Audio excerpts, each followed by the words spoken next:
The desert heat was unbearable that morning. Dr. Elena Rodriguez wiped sweat from her forehead as she carefully brushed sand away from what looked like ordinary rock. She had been working at this dig site in Chile's Atacama Desert for 3 months. Now and most days felt exactly like this one, hot, dusty, and full of disappointment. "Professor Rodriguez, you need to see this," called out Jake, one of her graduate students. His voice carried that special excitement that only came with real discoveries.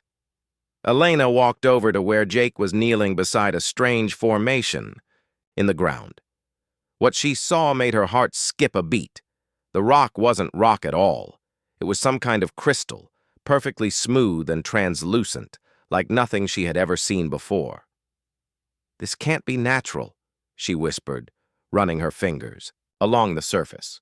The crystal felt warm to the touch, which was odd considering it was buried deep underground where temperatures should be cool. The team worked for hours to uncover more of the structure. What they found changed everything Elena thought she knew about archaeology. The crystal formation was massive, about the size of a small room, and it seemed to pulse with a faint blue light from within. "Should we call the university?" asked Lisa, another student, her voice shaky with nerves. Elena stared at the crystal chamber. Through its translucent walls, she could make out a dark shape inside. At first, she thought it might be some kind of ancient artifact. But as they cleaned away more dirt and the crystal became clearer, Elena realized with growing shock that the shape looked human. "Nobody calls anyone yet," Elena said firmly. "We need to understand what we're dealing with first." That evening, as the team sat around their camp, the crystal began to glow brighter. Elena had set up cameras and sensors around it, trying to record everything. The temperature readings were going crazy, and her electromagnetic equipment was picking up signals that made no sense. "Professor, look at this," Jake pointed at his tablet. "The readings show some kind of life signs coming from inside that thing." Elena felt her stomach drop. "That's impossible. This formation has to be thousands of years old." But even as she said it, she knew something extraordinary was happening. The blue light inside the crystal was getting stronger, and she could swear she heard a faint humming sound coming from within. At exactly midnight, everything changed.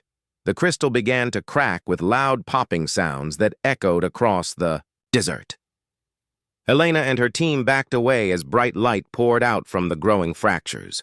"Everyone stay calm," Elena shouted, though her own heart was racing. "Document everything, but keep your distance."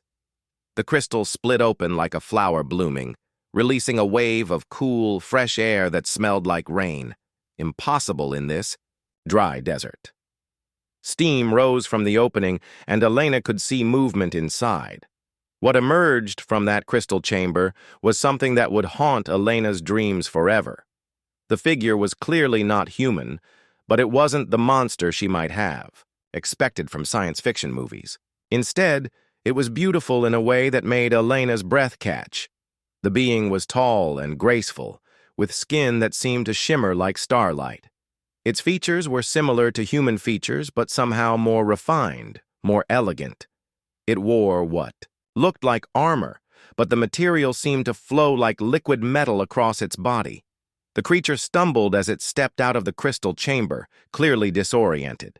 It looked around at Elena and her team with large, dark eyes that held intelligence and confusion in equal measure. "Stay back," Elena warned her students, but she found herself stepping forward instead of retreating. Something about the being's expression reminded her of a lost child. The creature began speaking in a language that sounded like music mixed with whispers. Elena couldn't understand the words, but the tone was clearly distressed. The being was looking around frantically, as if searching for something. That's when Elena noticed the creature's armor seemed incomplete. There were empty spaces, like mounting points for equipment that wasn't there anymore. The being was clearly looking for something important that it had lost. Elena's mind raced back to the artifacts they had cataloged from around the dig site. One item in particular stood out. a strange, crystalline device about the size of a smartphone that they had found buried nearby. At the time, she had assumed it was just an unusual mineral formation. The creature's distress was growing more obvious by the minute. It began making gestures that Elena recognized as universal signs of searching and loss. Without thinking clearly, Elena made a decision that would change everything. She walked slowly to their equipment tent, her hands raised to show she meant no harm. The being watched her every movement with those incredible dark eyes. Elena retrieved the crystalline device from their artifact storage. As soon as the creature saw what Elena was holding, its entire body language changed. The distress faded, replaced by what looked like hope mixed with surprise. Elena approached slowly, holding out the device like a peace offering. "Is this what you're looking for?" she asked softly, knowing the creature couldn't understand her words, but hoping her tone would convey her peaceful intentions. The being reached out with graceful, long-fingered hands and took the device from Elena. For a moment, their fingers touched, and Elena felt a strange tingling sensation, like a mild electric shock. The creature examined the device carefully, turning it over in its hands. Elena expected it to activate the device immediately, but instead, something completely unexpected happened. The being looked at Elena with what seemed like profound sadness, then deliberately opened its hands and let the device fall to the ground. The crystalline object hit the sand with a soft thud. The creature looked directly into Elena's eyes and spoke slowly, carefully forming words in broken English that chilled Elena to the bone. I cannot." Those three simple words carried so much weight that Elena felt her knees go weak. Here was an obviously advanced being from somewhere beyond Earth, holding what was clearly some kind of important technology, and yet it was choosing not to use it. The creature's eyes filled with what Elena could only describe as tears, though they shimmered with an opalescent quality unlike human tears. In that moment, Elena realized that whatever this being was supposed to do with that device, something had changed its mind. As Elena stood there in the desert darkness, staring at this impossible visitor from the stars, she had no idea that this moment of trust and connection would soon determine the fate of every living thing on Earth. All she knew was that she had just witnessed something that would rewrite every textbook on human history. The creature continued to look at her with those deep, sorrowful eyes, and Elena got the distinct impression that it was trying to tell her something important, something that would explain why it had refused to use the device she had returned to it, something that would change everything. 3 days later, Elena found herself in a place she never imagined she would be, sitting across from an alien in a secure government facility somewhere in Nevada. The room looked more like a comfortable hotel suite than a prison cell, but Elena knew the thick walls and locked doors told a different story. The being, who had started calling herself Zara through their slow communication attempts, sat perfectly still in a chair that seemed too small for her tall frame. Her shimmering skin caught the fluorescent lights in ways that made Elena's eyes water if she stared too long. "Water," Zara said carefully, pointing to a glass on the table between them. It was one of the first English words she had learned, and Elena smiled every time she heard it. The pronunciation was almost perfect, though it carried a musical quality that no human voice could produce. Dr. Chen, the linguistics expert from MIT, looked up from his tablet. "She's learning at an incredible rate. Yesterday she knew maybe 10 words. Today she's attempting full sentences." Elena nodded, but her attention remained focused on Zara. Over the past few days, she had noticed changes in the alien's behavior. At first, Zara had been confused and defensive, like any creature trapped in an unfamiliar place. But now there was something else in her dark eyes, a sadness that seemed to grow deeper each day. "Zara," Elena said softly, "can you tell me about your home?" Zara's head tilted slightly. A gesture Elena had learned meant she was thinking hard about how to express something complex in simple English. Finally, she spoke. Home. Dying. Sky. Fire. No water. No green. She paused, searching for more words. My people. Scared. Need new home. The words hit Elena like a punch to the stomach. Through broken English and careful gestures, Zara was describing a world in its final days. Elena had suspected this wasn't a casual visit to Earth, but hearing it confirmed made everything more real and terrifying. Dr. Chen leaned forward. How many of your people, Zara? Zara held up her hands and began counting on her long fingers. When she ran out of fingers, she started over again and again. Elena watched with growing horror as Zara repeated the counting motion dozens of times. Millions, Elena whispered. You're talking about millions of people. Zara nodded gravely. All need home. All need live. That evening, Elena sat alone with Zara while the other researchers analyzed the day's recordings. The alien woman was staring out the small window at the desert landscape beyond the facility. You miss your home? Elena said. It wasn't a question. Yes, but Zara struggled with the words. Home in here now, too. She pointed to her chest, then to her head. Strange dreams while sleeping in crystal. Dreams not mine. Elena felt a chill run down her spine. What kind of dreams? Zara's eyes grew distant. Small human child laughing, woman singing to baby, man crying for dead friend. Love, fear, hope. She looked directly at Elena. Feelings I not understand before? The stasis chamber, Elena breathed. It somehow connected you to human consciousness in the area. Zara nodded slowly. Feel human, hearts while sleeping. No human joy. No human pain. Cannot hurt humans now. But that's why you're here, isn't it? Elena asked gently. To hurt us. For a long moment, Zara said nothing. Then she reached into a hidden pocket in her flowing armor and pulled out the crystalline device Elena had given her in the desert. She held it carefully, like something both precious and terrible. This weapon, Zara said quietly. Make Earth empty, clean for my people to live. Elena's blood turned to ice. Clean? You mean? Kill everything alive. Plants, animals, humans, all gone. Zara's voice broke slightly. Then my people come, make new home on empty world.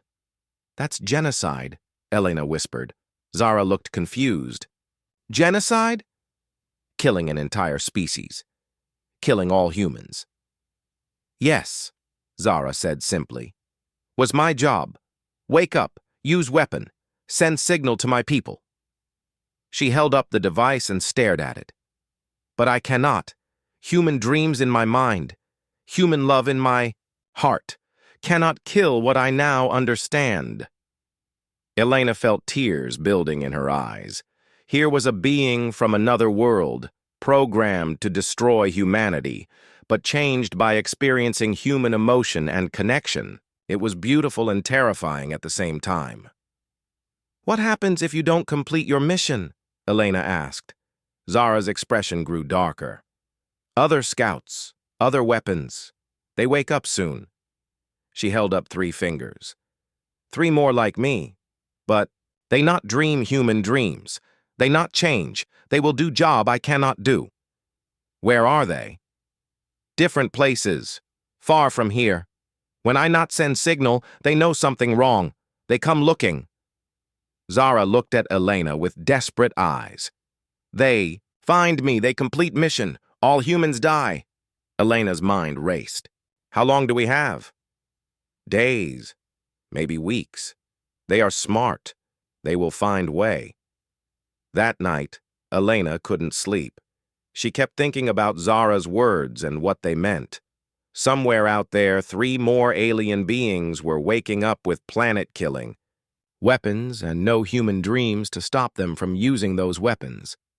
She thought about Zara's transformation, how exposure to human emotions had fundamentally changed who she was. The alien had literally experienced human love, loss, joy, and pain while sleeping in that crystal chamber. Those experiences had made it impossible for her to see humans as just obstacles to be removed. But the other scouts hadn't had that experience. They would see Earth as nothing more than an empty plot of land waiting to be claimed. Elena realized she was facing the biggest challenge of her life. She had to find a way to stop 3 alien weapons of mass destruction, and her only ally was the one alien who had chosen not to use her own weapon. As she finally drifted off to sleep, Elena's last thought was a simple prayer that they would find those other scouts before it was too late. She had no idea that tomorrow would bring news that would change everything once again. The hunt was about to begin. 2 weeks had passed since Elena first learned about the other alien scouts. She had spent every waking moment with Zara, helping government teams track down the remaining threat. What they discovered made Elena's stomach turn with fear. Brazil, Russia, and Antarctica, General Martinez said, pointing at red dots on the world map in their command center. 3 more crystal chambers, all showing the same energy patterns as the one you found in Chile. Elena studied the map carefully. Have any of them opened yet? The one in Brazil cracked open 5 days ago. We lost contact with the research team we sent there. The general's voice was grim. Satellite images show the jungle around the site is completely dead. Just bare earth for miles. Zara, who had been quietly listening from her chair, suddenly stood up.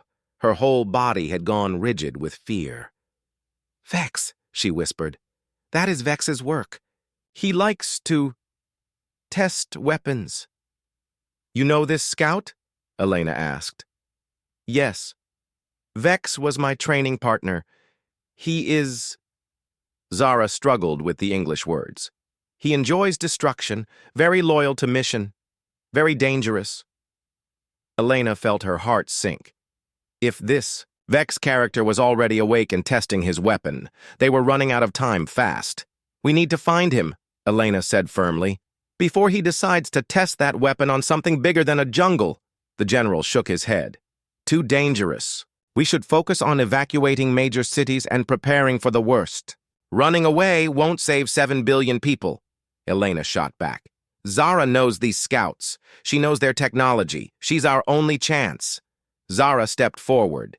"Elena is right. I must stop my people. It's my fault they are here." "It's not your fault," Elena said gently. "You didn't choose to be sent here." "But I choose now," Zara replied. "Choose to help humans instead of hurt them."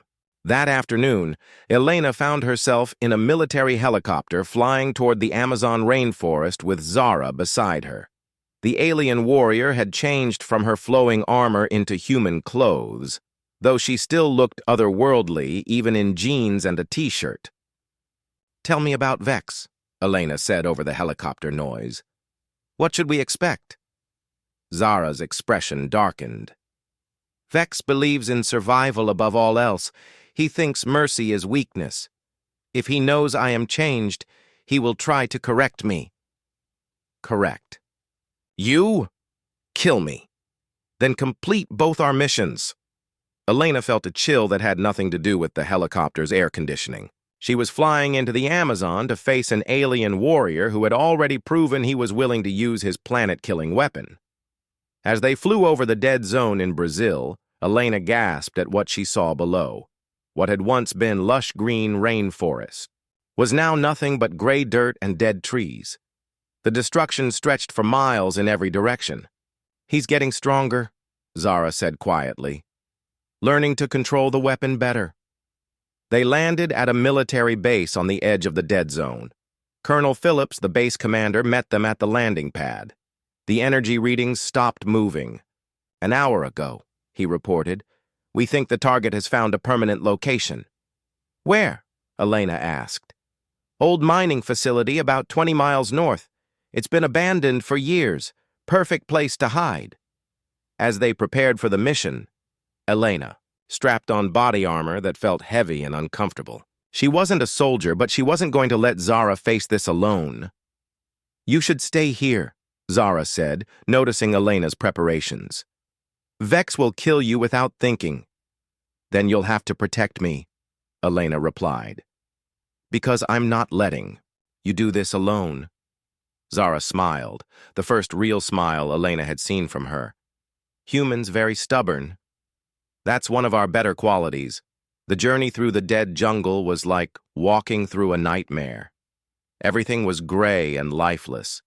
Even the air felt wrong, like breathing dust." Elena's radiation detector clicked continuously, though the levels weren't dangerous to humans. "The weapon doesn't just kill," Zara explained as they walked. "It changes the basic structure of living things, makes the land ready for Cathara plants and animals." "Your people really thought of everything," Elena said bitterly. "Desperation makes us thorough," Zara replied sadly. As they approached the old mining facility, Zara suddenly stopped. She held up her hand for silence and tilted her head, listening to something Elena couldn't hear. "He knows we're here," Zara whispered. "This is trap." "What do you mean?" Before Zara could answer, a voice echoed across the empty landscape. It spoke in the musical alien language Elena had first heard in the desert, but even without understanding the words, she could hear the anger and disappointment in the tone. Zara's shoulders sagged. "He says I am broken, corrupted by human feelings. He offers to fix me." "What did you tell him?" "That I choose to be broken." The voice spoke again, longer this time, with what sounded like cruel amusement. "Now he says he has message from our leaders. They expected this might happen.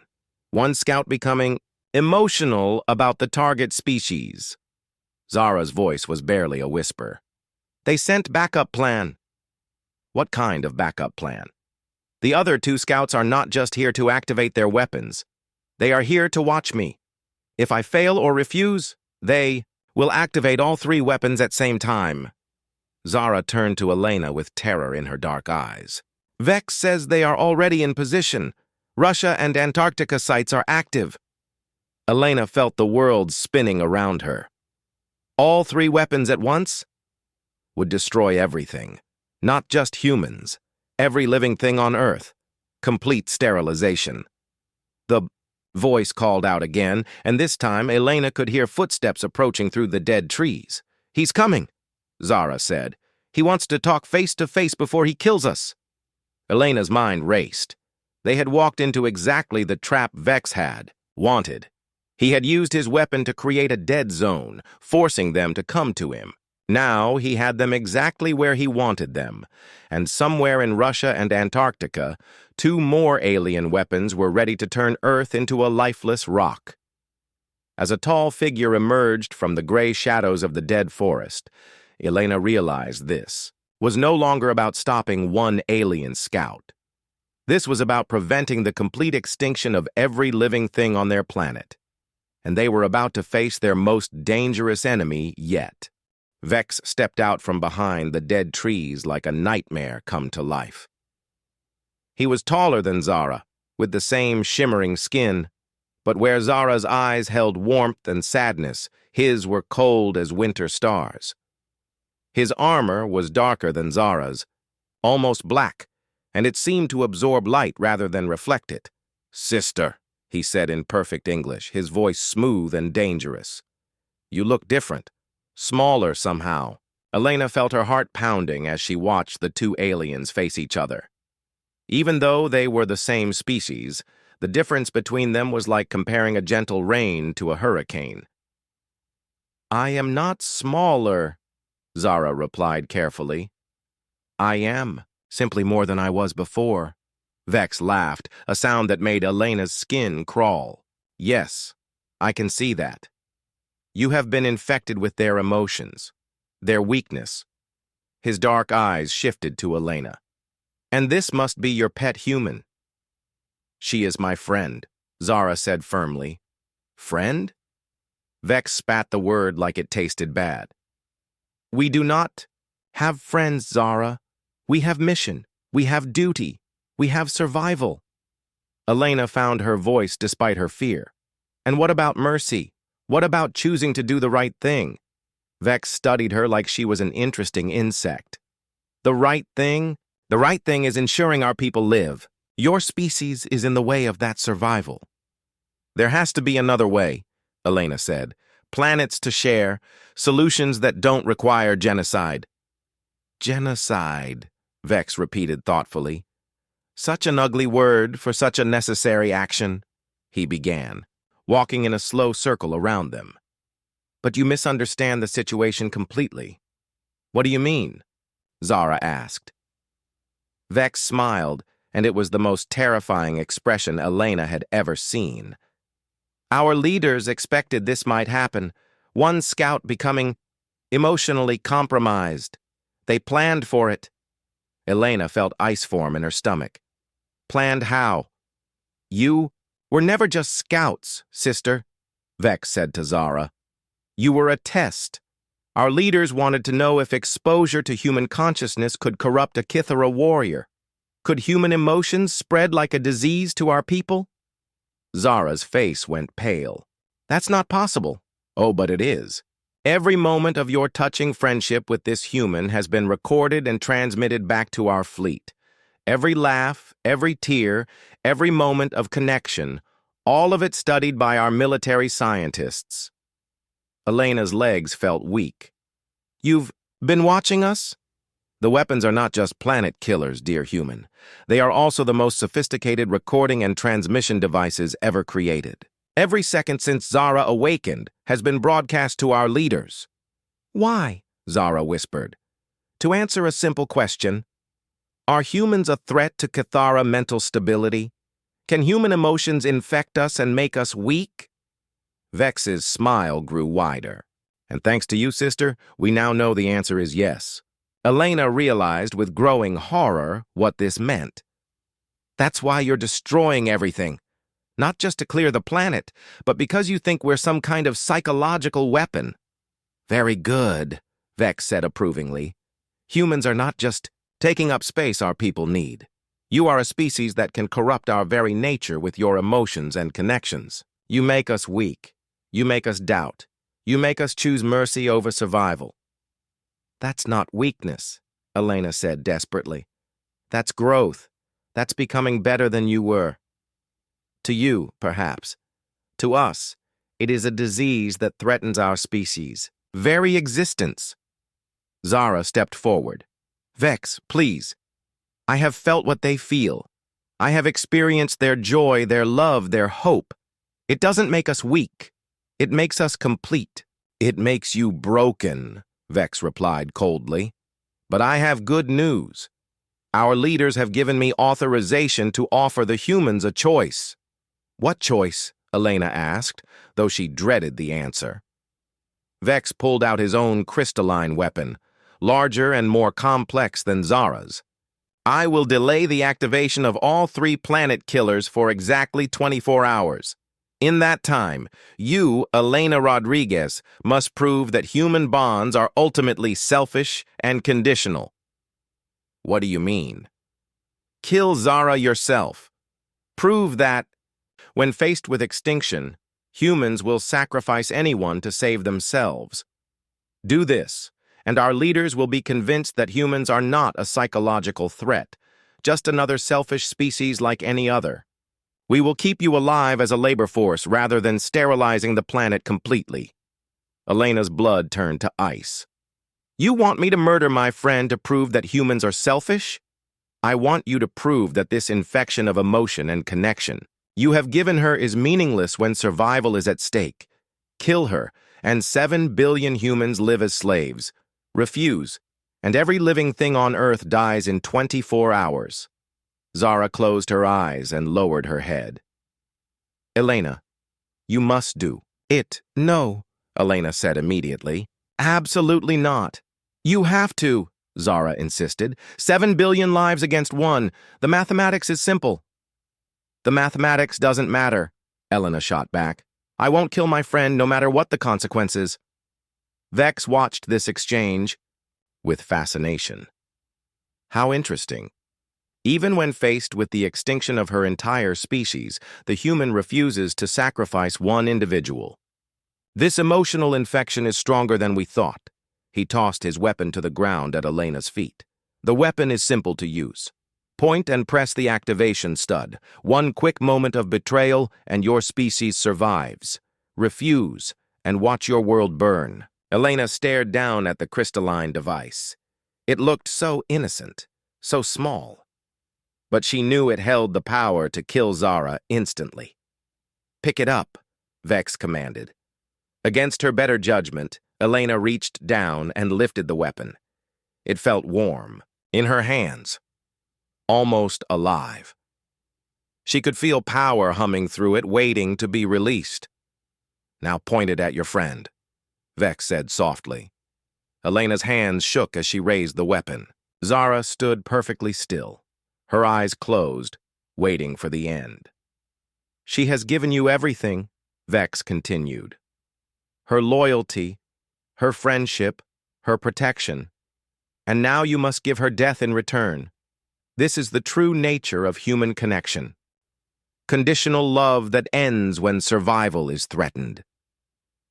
Elena felt tears streaming down her face as she aimed the weapon at Zara's heart. The alien woman who had chosen to protect humanity over her own people. The being who had become her dearest friend. The person who had proven that even species as different as theirs could find common ground in compassion and understanding. I'm sorry, Elena whispered. Vex smiled triumphantly. Do it. Save your species. Prove that human love is just another word for selfishness. Elena's finger moved toward the activation stud. In less than a second, she would have to make the most important choice in human history. Save her friend and watch the world burn, or betray everything she believed in to save 7 billion strangers. The weapon trembled in her hands as the moment of decision arrived. Elena stood there for what felt like hours, though it was probably only seconds. The weapon felt impossibly heavy in her shaking hands. Zara remained perfectly still, waiting for death with a calmness that broke Elena's heart. Do it, Vex urged, again. Save your species. Elena looked into Zara's closed eyes and saw the alien's lips moving slightly. She was whispering something in her own language, probably a prayer or farewell. The sight of her friend preparing to die filled Elena with a rage she had never felt before. You're wrong about humans, Elena said suddenly. Vex tilted his head. What? You think human love is selfish. You think our connections are weak and conditional. Elena's voice grew stronger. But you're completely wrong. Before Vex could react, Elena spun around and fired the weapon directly at the complex transmission, equipment visible through the open doors of the mining facility. The crystalline device unleashed a beam of pure energy that turned the alien technology into melting slag in seconds. No! Vex roared, lunging toward her, but Zara was already moving. Her eyes snapped open, and she intercepted Vex's attack, the two aliens crashing to the ground in a tangle of limbs and flowing armor. They rolled across the dead earth, fighting with speed and grace that made Elena dizzy to watch. The equipment! Zara shouted as she grappled with Vex. Did you destroy the transmission link? I think so, Elena called back, clutching the now empty weapon. Vex managed to break free from Zara and staggered to his feet. His dark armor was cracked, and Elena could see silvery blood seeping through the damage. You have doomed your entire species, he snarled at Elena. The fleet is already on its way. When they arrive and find no signals from Earth, they will assume the worst and sterilize everything from orbit. Maybe, Elena said, surprising herself with how calm she sounded. But at least I didn't murder my friend to save myself. Vex laughed, bitterly. Noble words from a dead species. That's when Zara did something that changed everything. She pulled out her own weapon, the one Elena had first given her in the Chilean desert, and began modifying it with swift, precise movements. "What are you doing?" Elena asked. "Something I should have done weeks ago," Zara replied without looking up from her work. "I'm going to show my people what I learned from humans." "The transmission equipment is destroyed," Vex said mockingly. "You cannot send anything to the fleet."